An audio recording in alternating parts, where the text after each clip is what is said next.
बाकी काही नाही. थोडं इन्फॉर्मल घ्यायचं होतं पण गर्दी होईल खाली म्हणून वर बोलवलं, पण हे इन्फॉर्मल झालेलं. मॅडमचं बारके मॅडम तुम्हीच बोलता? नमस्कार सर्वांना. माईक चालू नाही का? चालू चालू. नमस्कार सर्वांना. मी प्रियंवदा म्हातळकर, IAS 2022 बॅच, CEO जिल्हा परिषद धाराशिव म्हणून आता जॉईन झाली आहे इथे. ह्या अगोदर मी धाराशिव जिल्ह्यात प्रोबेशनसाठी असिस्टंट कलेक्टर म्हणून होती, त्यामुळे जिल्ह्याची चांगलीच ओळख आहे. बरेचसे चार्जेस मी प्रत्येक तालुक्यात इथे केलेले होते त्यावेळेस. माझा परिचय द्यायचा, शैक्षणिक दृष्टी मी इंजिनियर आहे. बीटेक इलेक्ट्रॉनिक्स इंजिनिअरिंग केले VJTI मुंबईमधून. त्यानंतर मी MBA केले IIM बँगलोरमधून. आणि मी 6 वर्ष इन्व्हेस्टमेंट बँकिंगमध्ये जॉब केलेला आहे. मुंबई, हाँगकाँग, सिंगापूर अशा तिन्ही ठिकाणी मी काम केलेलं आहे.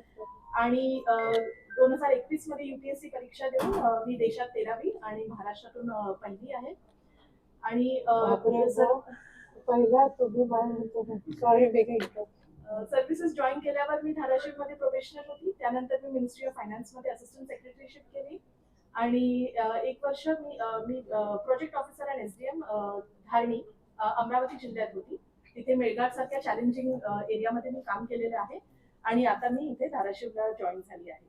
हे माझं थोडक्यात इंट्रोडक्शन दिलेलं आहे. आणि ह्या अगोदर सुद्धा जसं मी जिद्दीने आणि एकदम कार्यदक्षतेने काम केले आहे, तसंच धाराशिव जिल्ह्यात सुद्धा मी काम करेन. आणि जे काही ऑब्जेक्टिव्ह आम्ही आता डिस्कस करून ठरवलेत, स्पेशली हेल्थमध्ये, आरोग्य, शिक्षण ह्या विषयांवर जास्त भर राहील. आणि जिल्ह्याचे सगळे पॅरामीटर्स जे नीती आयोग सुद्धा जे पॅरामीटर्स मॉनिटर करतात, त्या सगळ्या पॅरामीटर्स मध्ये आपण आपला धाराशिव जिल्हा कसा आघाडीवर आणायचा त्याच्यासाठी चांगला प्रयत्न आहे. खूपच योगायोग आहे. महिलांसाठी काही विशेष अशी काही योजना किंवा जसं आपण जन्मी सुरक्षा योजना आपण केली होती, आणि त्या सुरक्षा योजनेच्या माध्यमातून जिल्ह्यातल्या महिलांना खूप मोठा फायदा झाला योजना.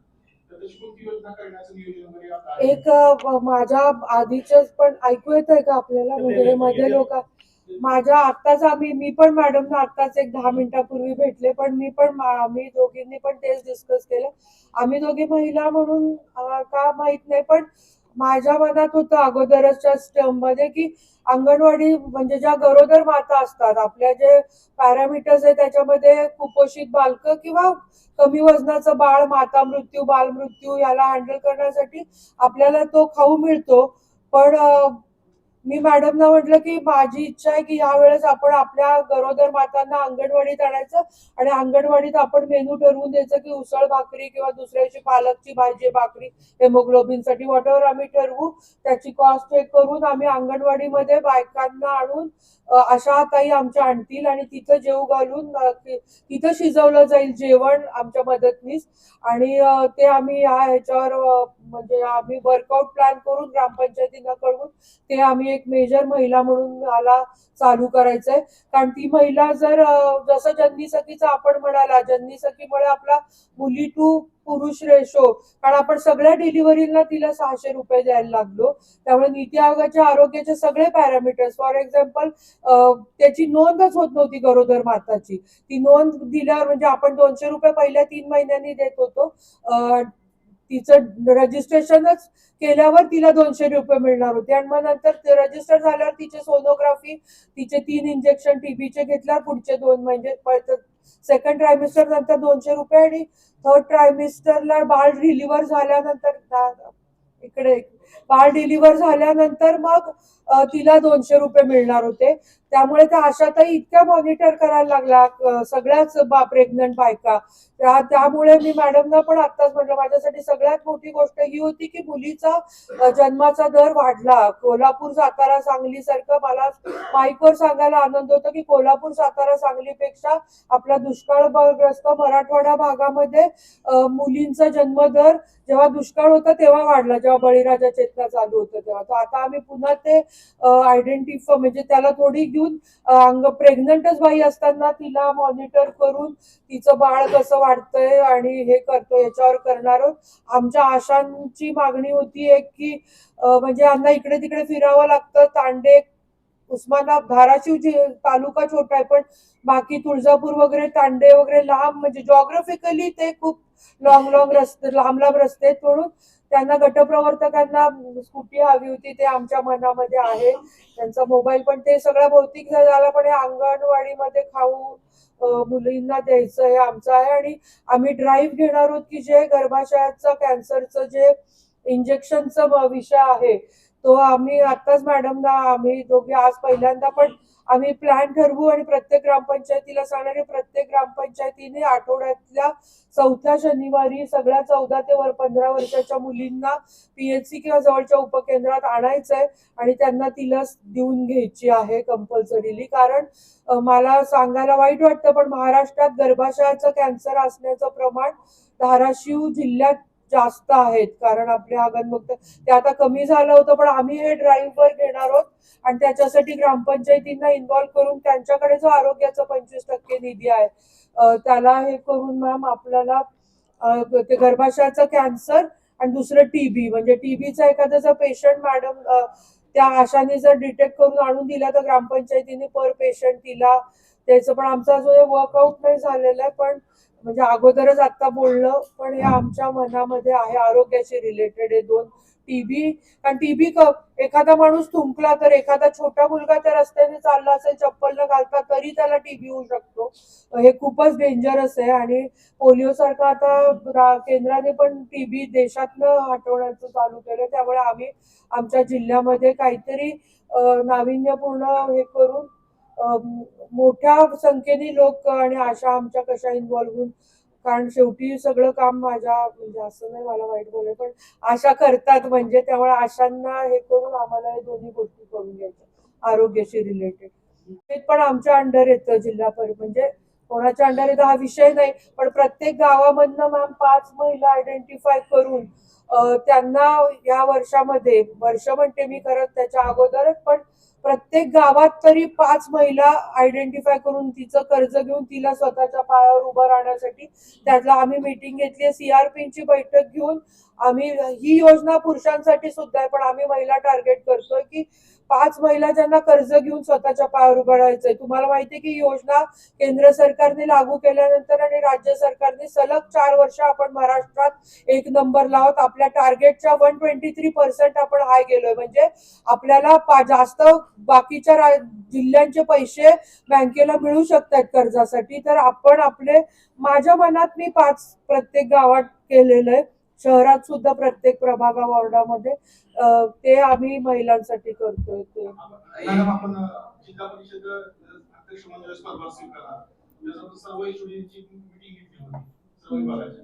तर त्या मीटिंग मध्ये आपल्याला कोणता विभाग म्हणजे माग आहे असं दिसलं किंवा आता आई सांगते का की माझा मुलगा येत नाही ABCD बोलता, ते आई त्याच्यावर अभ्यास करते. बाहेर पाहुणे आले की सगळ्यांनाच हे म्हणून दाखव ट्विंकल ट्विंकल असंच म्हणते ना. तसं आम्ही आयडेंटिफाय केलेले, पण आम्ही दोघी त्याच्यावर वर्क करू, कारण आमच्या प्रायोरिटीज आणि पाण्यात रस्ते सुद्धा आहे. पण आता शेवटी आम्ही आमच्या मीटिंग मध्ये ओरडू, पण आम्ही तुम्हाला कसं जग जाहीर करू की माझा मुलगा असं करतो. तुम्हाला वाईट वाटतंय का सारखं त्याच्यावर? आम्हाला वाईट वाटत, प्रत्येक वेळेस चुका जर अशा झाकून आई म्हणून, तर मग कसं, हे आमचं मत आहे. नाही, काय झालं महिला राज आलाय, मग आम्हाला डबल काम करावं लागणार. हे दुर्दैव आहे. ही गोष्ट खरी आहे की आरक्षणाशिवाय महिलेला कोणी पद देणार नाही. उपाध्यक्ष मी पहिले होते, आता उपाध्यक्ष पण झाले. पण मी एक ऑब्झर्व केलं माझ्या आयुष्यात की महिलेला मॅम डबल काम करावं लागतं टू प्रूव्ह की एक पुरुषाकडे बघण्याचं. इथंच घोष साहेब बसले असते तर तुम्ही एवढं विचारून खोदून मॅम तर पहिले आल्यात. पण आहे तो की मी जेव्हा उपाध्यक्ष बसले तेव्हा ही बाई राणादादांनी बसवली आपली बायको, हिला काय कळतं असं अधिकारी पण बघायचे आणि कार्यकर्त्यांना पण वाटायचं दादांनी बसवलं, एक सीट आमची गेली. पण मला 12 वाजेपर्यंत जिल्हा परिषदला बसून प्रमा TS आणि आता तेच म्हणाले की ताई, म्हणजे आम्हाला डबल काम करावं लागतं, आम्हाला प्रूव्ह करावं लागतं. आम्हाला पण, आम्ही 3 जणी आणि आमच्या आम्ही प्रूव्ह करू ना आम्हाला स्वतःला. आम्हाला महिला म्हणून जन्मल्यानंतरच आम्हाला ते समाजाने तुम्ही शक्ती दिली की आम्हाला झगडूनच काय पण मिळवावं लागतंय, तुम्ही इझिली देतच नाही. चुलीवर गॅस चुलीवर जेवण म्हणून दिलं जात आहे. अशी काही जिल्हा परिषदकडे आकडेवारी आली का किती जिल्हा परिषद शाळेत असा गॅस पुरवठ्याचा तुटवडा आहे आणि किंवा प्रशासनाला असं काही पत्र दिलं आहे का किती गॅस पुरवठा गिरीश साहेब बोला ना. गिरीश साहेब बोला. महिला बाल कल्याणचा तुम्ही सांगा ना माईकवर सर इकडे. तुम्ही सांगा की त्यांना हे घ्या सर. अंगणवाडीसाठी गॅसच्या पुरवठ्याची तर सध्या तरी आपल्याकडे काही म्हणजे व्यवस्थित चालू आहे सगळं. काही पत्र दिले सर काही नाही आमच्याकडे आणखी आम्ही जो ड्राईव्ह घेतलाय त्याच्यामध्ये हे शाळेने दिले असतील, अंगणवाडीचं नाही. तर तुमच्याकडे जिल्हा परिषद शाळेत हा शाळेचा आमच्याकडे अंगणवाडीचं तर हे व्यवस्थित आहे. अंगणवाडीचे डेप्युटी सीओ महिला बाल कल्याण. कंधारे साहेब आपल्याकडे काय आलंय का? नमस्कार. आपल्याकडे 1518 शाळांमध्ये आपण शालेय पोषण आहार विद्यार्थ्यांना वाटप करतो. त्यामध्ये आमच्याकडे जी निवासी शाळा आणि वसतिगृह याची जी माहिती आलेली आहे तर त्या माहिती आम्ही पुरवठा अधिकाऱ्यांना दिलेली आहे. तसेच शालेय पोषण आहार अंतर्गत आपल्याला 851 शाळांनी त्यांचे पुरवठादार त्यांचे नंबरही दिलेले आहेत. त्याची माहिती आपण जिल्हा पुरवठा अधिकाऱ्यांना दिलेली आहे. आज रोजी माझ्याकडे तालुका स्तरावरून किंवा डायरेक्ट शाळेनं की आमच्याकडे गॅस नसल्यामुळं आम्ही शालेय पोषण आहार शिजवला नाही किंवा शिजवून देत नाही अशा प्रकारची एकही कंप्लेंट आजच्या पर्यंत कळंब शहरातील शाळा आहे कळंब तालुक्यातील शाळा आहे की त्या चुलीवर त्याच्या माध्यमात बातमी आपली जर आली तर माहिती द्या ना आम्हाला. पण यांच्याकडे जो डेटा आलाय तो नाहीये म्हणतायत ते की कोणी गॅस नाही मिळत आहे असं. कुठलं डिपार्टमेंट नाही पण प्रशासक 9 वर्ष ऑलमोस्ट आता जिल्हा परिषद निवडणुका होत आहेत त्यामुळे थोडं मला आता आल्यावर जाणवलं की लोकांना म्हणजे कोणीतरी पॉलिटिकल फिगर बसायची सवय झाली नव्हती ती आता हळूहळू लावतोय आम्ही बसून. तेवढाच एक फरक जाणवला बाकी नाही. पण आधीच्या आम्ही नाही टेंडर काही करत ते बदलत. ते आता आमचं नवीन वर्ष चालू झालं. आमचा नवीन अर्थसंकल्पाला आम्ही थोडं मॉडिफाय करू आणि कारण आमचे प्रायोरिटीज वेगळे आहेत. जे प्रशासकांनी सीओनी आधीच्या केला होता अर्थसंकल्प आणि आता आमचा नवीन डीपीडीसीचा निधी येईल. मी बघितलं पण नाही ते जाऊन. एक महत्वाचा विषय असा आहे आकांक्षित जिल्हा कार्यक्रमाचा शुभारंभ झाला. अजून नाही दिलेत आम्ही. आकांक्षित जिल्हा म्हणजे सर एकच मिनिट एचओडी म्हणून त्यांनी दिलेले आहेत पण ते आम्ही रिव्ह्यू करून परत रिव्ह्यू करून देणार कारण आपले सभापती झाले नव्हते मागच्या आठवड्यात झाले. आता आम्ही पण अर्थसंकल्पाचं आणि त्यांनी जे मी सीओ साहेबांना घोष साहेबांना बोलले होते की त्यांनी मागण्या दिल्यात प्रत्येक खात्याने दिल्यात ना सर. आमची एचओडीच्या मीटिंग मध्ये हा विषय झाला की सर तुम्ही मागण्या दिल्या त्या परत मला दाखवा कारण मला शाळा दुरुस्तीला पैसे द्यायचे नाहीत किंवा आमचे जे आहेत मागण्या नाविन्यपूर्ण किंवा आम्हाला आता महिला ग्रामसंघ भवन सगळीकडे द्यायचंय आणि कोणत्याही गावात गेले की आता महिला त्यांच्यासाठी भवन मागायला लागल्या. त्यांना देवळात बसायचं नाही त्यांना स्वतःला एक हे हवंय मॅडम.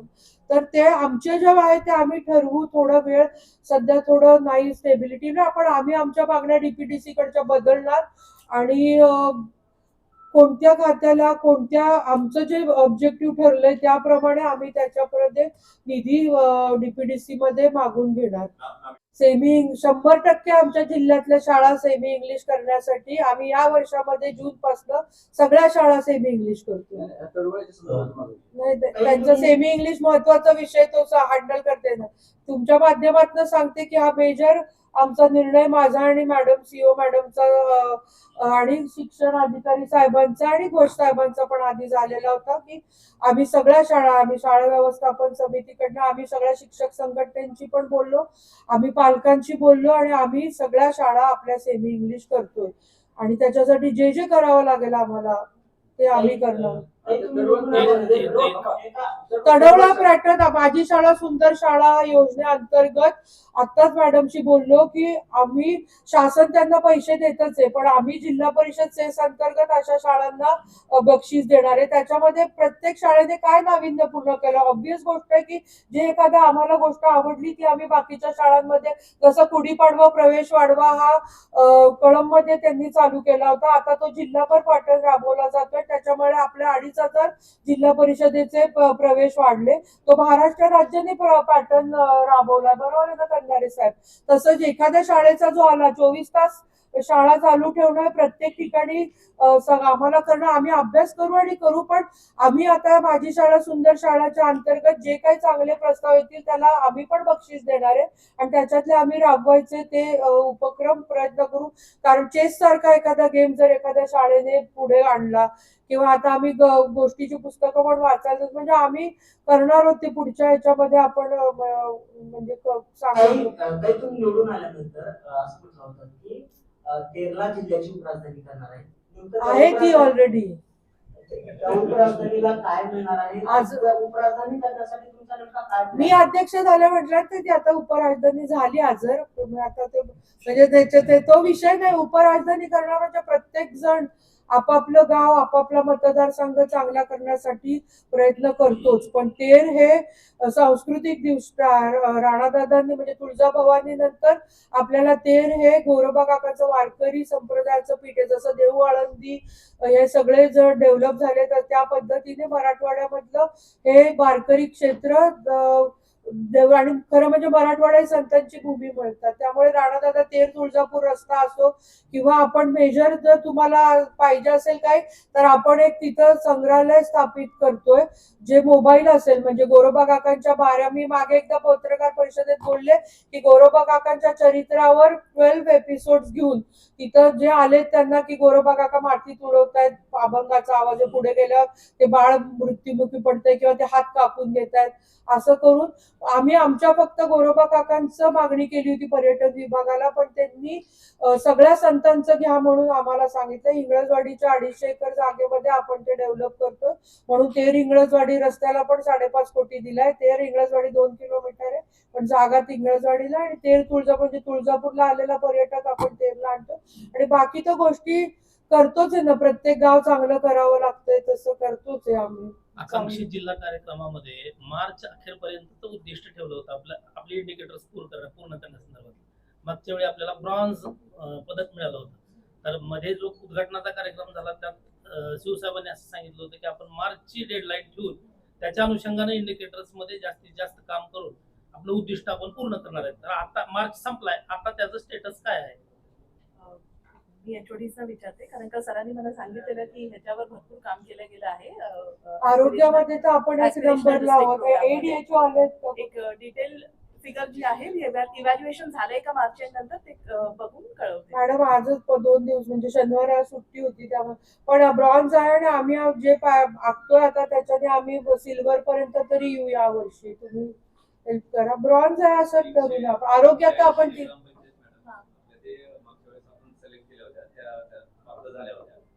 नेक्स्ट इयरला जे असतं म्हणजे या वर्षी आता ते सिल्वर साठी असतं. पहिले ब्रॉन्झ साठी आणि त्या पुन्हा कंटिन्यू राहिले की ते सिल्वर साठी पुन्हा कंटिन्यू राहिले की गोल्ड साठी. म्हणजे आपण एक स्टेप देतो. हे मी जे टीबीचं इंजेक्शनचं म्हणलं किंवा बालमृत्यू हे त्याच्या पॅरामीटर्सच्या बाजूनेच आम्ही जायला लागलेलं. किंवा मी जे म्हणाले की टॉयलेट ब्लॉक्स 5वी ते 6वीला देणार आहे. टॉयलेट हे शिक्षणासाठी आपलं मागे तर ते आम्ही त्याच दृष्टीने प्रयत्न करतोय. आणि आता कुंभार साहेबांना बघून मला इकडे सांगायला आवडेल, तुम्ही सगळे पत्रकार आलेले आहेत की माझं ग्राम समृद्ध मुख्यमंत्री योजना त्यात तेच ना नाव मुख्यमंत्री समृद्ध ग्राम पंचायत राज योजनेअंतर्गत प्रत्येक जिल्ह्याने 20 गावं द्यायची असतात जे कॉम्पिटिशन मध्ये उतरतात आणि त्यांना 20 कोटी रुपयाचं बक्षीस. किती रुपयाचं? 5 कोटी 3 कोटी 2 कोटीचं असं बक्षीस आहे. आपण 20 गावं देत असतो. पण आपल्या जिल्हा परिषदेने निर्णय घेतला सगळ्या एचओडीच्या आमच्या बैठकीत आणि सीओ मॅडमना पण मी म्हणजे आम्ही पण चर्चा केली. आपण सगळे आपल्या गावं जिल्ह्यातले जे 670 ग्रामपंचायती आणि त्याच्यात ग्रुप ग्रामपंचायतीचं धरलं तर 750 ग्रामपंचायती आपण त्यात पार्टिसिपेट करणार आहे.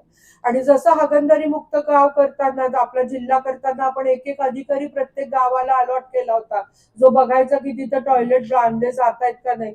तसं एक अधिकारी आम्ही प्रत्येक गावाला अलॉट करतोय आणि आम्ही लिहून देणार आहे की समृद्ध ग्रामपंचायत म्हणजे काय हवंय.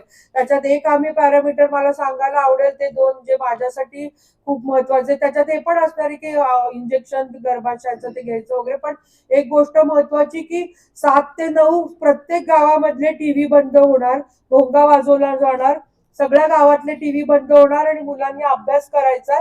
मग त्याच्यामध्ये जसं सकाळी गुड मॉर्निंग पथक असायचं की टॉयलेटला कोण बाहेर जात नाही ना, तसं कोणी टीव्ही चालू करत नाही म्हणून आमचं हे बघायचं पथक असणार आहे. आणि आम्ही मोठ्या मोठ्या ग्रामपंचायतीमध्ये स्टडी रूम दाखवून एखादा शिक्षक तिथं देऊन होमवर्क करायला किंवा अवांतर वाचन करायला तिथं करतो. आणि दुसरी जी योजना आम्ही त्या ग्रामसमृद्ध मध्ये राबवतोय, इथं नलवड्या आहेत ग्रामसेवकांचे तिकडे पण कामाला आता सगळेच जण मला पण दुसरी राबवतोय ती म्हणजे की एक दिवस गावासाठी जसं जकेपूरवाडी बाकीच्या ग्रामपंचायतींनी केलं तर तसं आमचे अधिकारी, आम्ही जिल्हा परिषद सदस्य, पंचायत समिती सगळेजण जाऊन तिथं अधिकारी मे बी 2 तास किंवा काय देतील, पण सगळ्या गावाने एकत्रित येऊन एक भाग जर क्लिनिंगचा आयडेंटिफाय केला तर तिथं जेसीबीने लावण्याची गरज आणि स्वतः झाडू हातात घेऊन. आणि अशा योजनेचे आपण 5 ते 10 मॅडम हे आमचा उद्या प्रेझेंटेशन ठेवलेलं आहे कुंभार साहेबांनी की काय काय पॅरामीटर्स आहे त्यातले आम्हाला जे आमच्या जिल्ह्यामध्ये प्राधान्याने करून हवेत ते आम्ही. पण हे 2 तर मी इन्क्लूड करणारच आहे. आणि गर्भाशयाचं आणि आयुष्यमान भारतचं कार्ड काढण्याचं आपल्याला ते ड्राईव्ह आम्ही घेतोय की ते कार्ड म्हणजे ते काय ग्रामसमृद्ध मध्ये नाहीये, पण हे मुलांच्या अभ्यासासाठी 7 ते 9 टीव्हीज बंद करायचे आणि एक दिवस गावातल्या स्वच्छतेसाठी लहान मुलांपासून, शिक्षकांपासून, गावकऱ्यांपासून, महिला गावकऱ्यांपासून सगळ्यांनी यायचंय. शाळेत एकत्रीकरण करणं म्हणजे 56 गावातल्या शाळा जवळपास 103 शाळा आहेत. तर त्याला ग्रामस्थांनी विरोध केलेला आहे. सगळे त्याबाबत आपण काय म्हणजे वेगळं आम्ही ग्रामस्थांची सहमती आता ग्रामपंचायतीची घेणार आहोत आणि मग त्याच्यावर विचार करून मगच करणार आहोत. म्हणजे आधी राज्य शासनाचा हा निर्णय आहे, हा काही जिल्हा परिषदचा नाही. आम्हाला पत्र आल्यावर आम्ही त्या शाळा आयडेंटिफाय केल्या, पण आता आम्ही परत आमच्या जिल्हा परिषद लेवलवर त्यांच्याकडनं सहमती लेखी घेतोय. बरोबर आहे ना कंधारे साहेब, तुम्ही बोला. पण जर शासनाने दिलंय तर तो विचार करून दिला असणार आहे, कारण शिक्षक 12 एकाच कॅम्पसमध्ये 20 मुलं इकडे 20 मुलं आणि तेच शिकवत आहेत. ते एकत्रित करून ते शिक्षक आम्हाला, शिक्षक कुठलेही कमी होणार नाहीत, कुठेही अतिरिक्त होऊन घरी बसणार नाही, हे मी आज माईकवर सांगते. म्हणजे त्याची आम्ही काळजी घेणार आहोत. फक्त ज्या शाळांमध्ये शिक्षक नाहीये जवळपासच्या, किंवा कंधारे साहेब तुम्ही जास्त बोला त्या योजनेबद्दल. आपल्या काय काय शाळांमध्ये टीचरच नाही, काय काय मध्ये 12-18 म्हणजे आम्हाला मुलं महत्वाची आहेत आणि टीचर्स पण महत्वाचे आहेत. त्यामुळे शिक्षण चांगलं झालं शालेय समित्यांनीच विरोध विरोध होत असतो. ते आता शालेय व्यवस्थापन समितीला आता जमाना बदललाय, कन्या आणि प्रशाला एकत्र झालं काय होत नसतं. बघू ना ते अजून काही निर्णय. कंधारे साहेब तुम्ही बोला जरा. मुलांची आणि मुलींची शाळा असेल तर त्या दोन्ही शाळांचं एकत्रीकरण करून सहशिक्षणाची सुविधा एका शाळेत द्यायची आणि दुसऱ्या शाळेचं युडायस बंद करून ती शाळा बंद करायची, अशा प्रकारचं धोरण 2025 मध्ये घेतलं गेलेलं होतं. त्यानुसार या जिल्हा परिषदेमधून 56 गावामधील 103 शाळांचं एकत्रीकरण करण्याचा प्रस्ताव माननीय आयुक्त शिक्षण यांच्याकडे पाठवण्यात आलेला होता. तो प्रस्ताव मंजूर होऊन या जिल्हा परिषदेला प्राप्त झाला.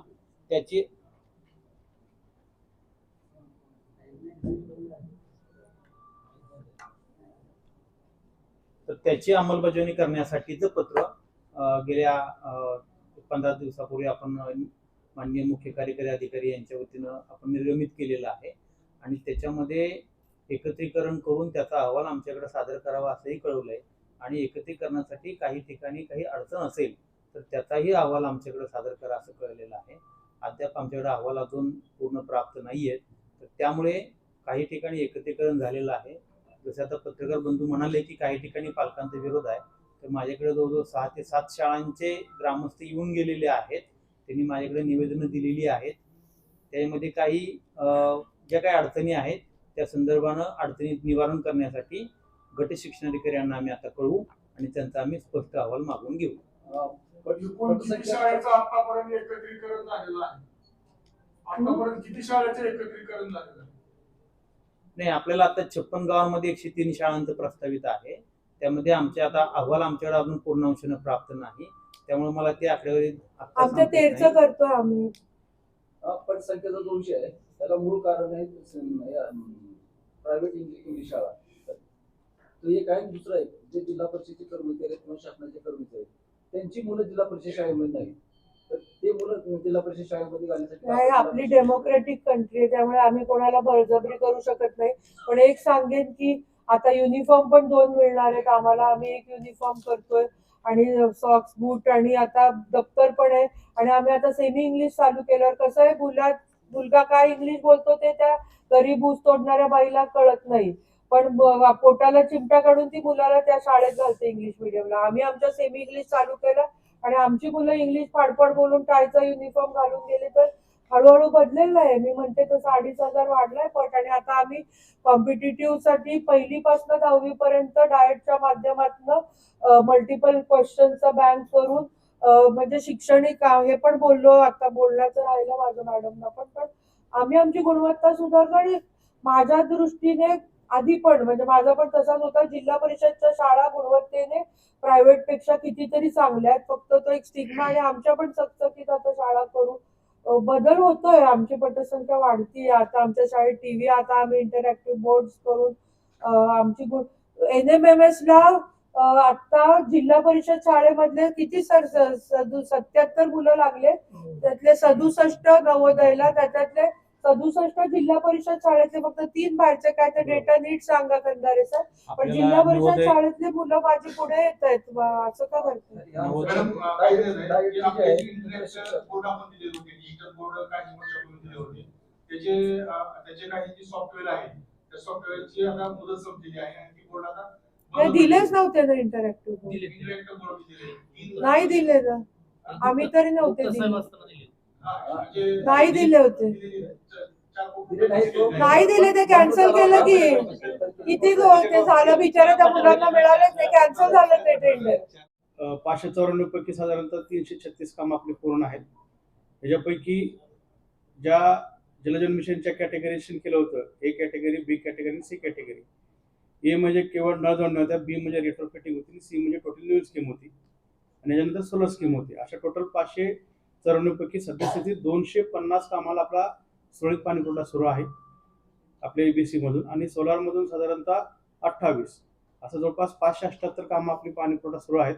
बाकीची ज्या आहेत त्या सोलारच्या मध्यंतरीच्या मोठ्या अवकाळी पावसामुळे गतवर्षी पॅनल वगैरे सगळे उडून गेल्यामुळे थोड्या योजना बंद होत्या.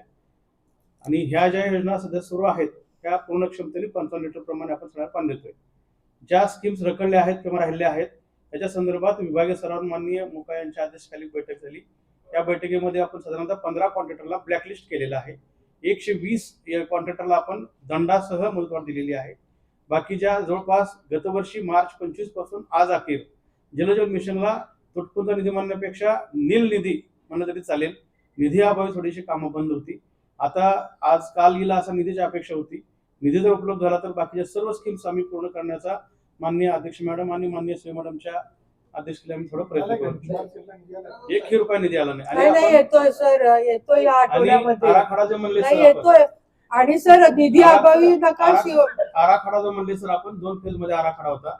जानेवारी ते मार्च अखेरचा आराखडा होता तो 6,70 लक्षाचा होता आणि एप्रिल ते जून अखेरचा साधारणतः आराखडी 13-13.5 कोटीचा होता. ह्या आराखड्यामध्ये प्रारंभ आपण 2च उपाययोजना करतो मेजरली. त्यांचाही नियमाप्रमाणे टोटल 9 उपाययोजना करण्याच्या आपल्याला असतात. 9 पैकी केवळ 2 म्हणजे एक विहीर अधिग्रहण आणि दुसरं टँकरने पाणी पुरवठा करणे. आज मार्च म्हणजे साधारणतः आज 1 एप्रिल आहे. आज अखेर कोणतेही एकही टँकर लागला नाही आणि एकही विहीर अधिग्रहण केलं नाही. हे जलजीवन मिशनच फलित आहे. फक्त प्रॉब्लेम एवढा की काही गोष्टी MSCBच्या कनेक्शनमुळे DP मुळे बंद होत्या. परवा आम्ही ताईंच्या निदर्शनास ती गोष्ट आणून दिलेली आहे. तर ताईंनी असं सांगितलेले आदेश दिलेले आहेत की ज्या ज्या गावाला DP बंद आहे त्याच्यासाठी आम्ही ZP शेष किंवा मग GPSच्या निधीमधून निधी देतोय असं ताईंनी कमिट केलं. अशी 115 गावं आहेत की त्यांना निधी अभावी MSCBच्या निधी अभावी कामं बंद आहेत. हे का असं झालं तर ज्या वेळेला एस्टिमेट केले त्यावेळेला प्रोव्हिजन जी MSCBची होती ती 3 लाख 4 लाख धरण्यात आली होती. ती टोकन होती. प्रत्यक्षात A1 कोटेशन घेऊन ज्यावेळेला आम्हाला एस्टिमेट प्राप्त झालं त्याच योजनेला 3 लाखाच्या अगेन्स्ट ते 7 लाख 8 लाख एस्टिमेट आलेला आहे.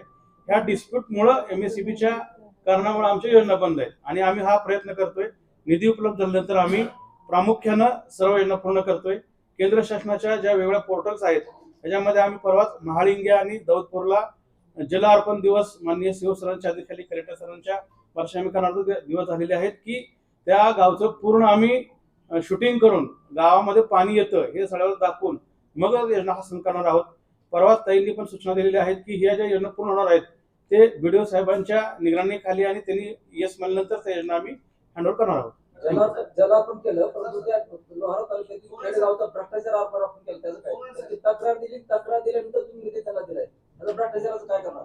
ज्याला खेड आपण केलं, लोहारा भ्रष्टाचार कोणाला आपण केलं? लोहारा तालुक्यातलं जे खेड गाव आहे तिथली जी मूळ योजना आहे त्या मूळ योजनेमध्ये मोठ्या प्रमाणात तक्रारी होत्या. ह्या तक्रारीच्या 2 प्रकारच्या आहेत. त्या गावामध्ये जो 15 विभागाचा निधी होता त्या 15 विभागाच्या निधीमधून केवळ नळ जोडण्या होत्या. त्यांनी नळ जोडण्या केल्या परंतु गावाला पाणी पुरवठा सुरू नव्हता. नाही, नळ त्यानंतर फक्त नळ लागले, पण पत्ता पाईप नाही, तुम्हाला त्यानंतर पैसे दिले, त्यानंतर तुम्ही निधी का त्याला कोणताही निधी दिलेला नाही आणि सध्याचं काम सुरू होतं. काम सुरू झाल्यानंतर आपण त्या विहिरीपासून ते टाकीपर्यंत पाणी, टाकीपासून गावामध्ये पाणी एकदा पाहिलेलं आहे, आम्ही चालू केलं आहे. परिणामी 4 दिवसापूर्वी त्या गावातलं पूर्णच MSCBचं लाईट कनेक्शन मीटर केबल चोरून नेलेलं आहे. ह्याच्यावर आता सध्या मी गुन्हा दाखल करतो सर. चोरून नाही देत, असली गरज नव्हतं त्यांनी केले ते. असं नाही सर, पाणी होतं चालू होतं चोराला दार्जिनात का? असं म्हणत नाही सर. तिथं मी 100% तिथं फिजिबिलिटी पाहून आलेलो आहे. आता काल परवा चोरी झालेली आहे विषय गंभीर आहे, म्हणजे सामील आहे त्यामध्ये. असं होऊ शकत नाही साहेब. एक मिनिट, मी तुम्ही म्हणता ते सगळं मॅडमना पण आता मी तेच म्हटलं, उन्हाळा आलेला आहे.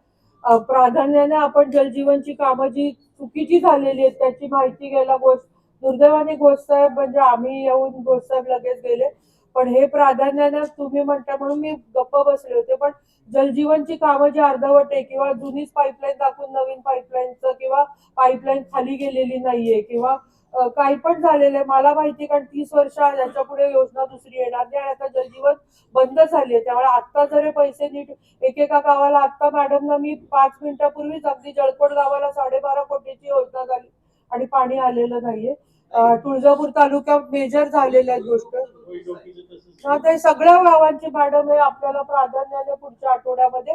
आणि मी मागच्याच यांना आणि CO साहेबांना सांगितलं होतं की आधी तुम्ही कॉन्ट्रॅक्टरला ओरडून बोलवून घ्या, जर तुम्हाला कॉन्ट्रॅक्टर माहिती नसेल कारण सबलेट केले कोण कळत नाही असं म्हणाले होते ही साहेब आमचे. तर मी म्हटलं की हो काही गावं खूप आहेत. मी मॅडमला आता तेच म्हटलं की प्रायोरिटी आपल्याला हो कळतं ना, मूळ कॉन्ट्रॅक्टर म्हणलं आम्ही सांगतो हे पण मी बोलले. आणि तुम्ही म्हणता तसं पण आता मला म्हणजे मी माझ्या जिल्हा परिषदचं बोलत